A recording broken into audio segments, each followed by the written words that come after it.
John Hurley of the Unitarian Universalist Association. I think I got an outdated sheet here. Thank you. I think the confusion is probably because when you look at my esteemed co-panelists here, they represent groups like Mass Vote, the NAACP.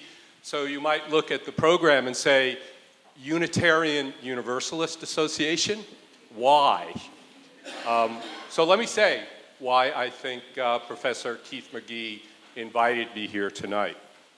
50 years ago, during what is now called the Selma campaign, 3 people were killed. The first was Jimmy Lee Jackson, a young black man in Marion, Alabama, who was shot to death in cold blood by an Alabama state trooper for nothing more than marching for the right to vote. It was Jimmy Lee Jackson's death which precipitated the Selma March to Montgomery. The second person killed during the Selma campaign was the Reverend James Reeb, a Unitarian minister from Boston. He answered Dr. King's call to clergy after Bloody Sunday, and he went down to Selma. He and 2 of his ministerial friends were leaving a diner in downtown Selma, and they were attacked by a white mob. He was beaten over the head with a club. He died 2 days later in the hospital. President Lyndon Johnson referred to James Reeb's murder when he was talking about the Voting Rights Act. Let's be clear, though.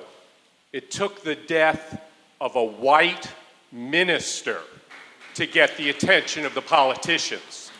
Jimmy Lee Jackson's murder went almost unnoticed by the power structure, okay? James Reeb's death was noted by the president. The third person killed during the Selma campaign might be unknown to many of you. Her name was Viola Liuzzo. She was a white woman from Detroit, Michigan. She went down to participate as a volunteer during the campaign. And on March 25th, she was driving a young black man, Leroy Moten, back from Montgomery to Selma. The Klan ran her off the road and then shot both of them. Liuzzo died. Moten survived. And in fact, this past March, when I was down in Selma for the 50th anniversary, I met Leroy Moten. It was one of the many stirring things that happened down there this past March. So that's why I'm here, because 2 of those 3 people were Unitarians. Reverend James Reeb and Viola Liuzzo, who was a social justice activist in the Unitarian Church in Detroit. The Voting Rights Act was paid for by the blood of people. The Voting Rights Act is under attack today.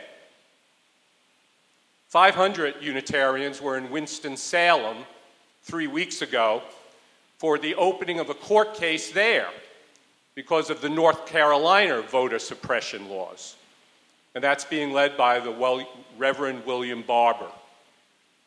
Reverend Barber says, this is our Selma. And it is. We got a good partial ruling from Texas. It remains to be seen what will happen in North Carolina. But here's what I leave you with.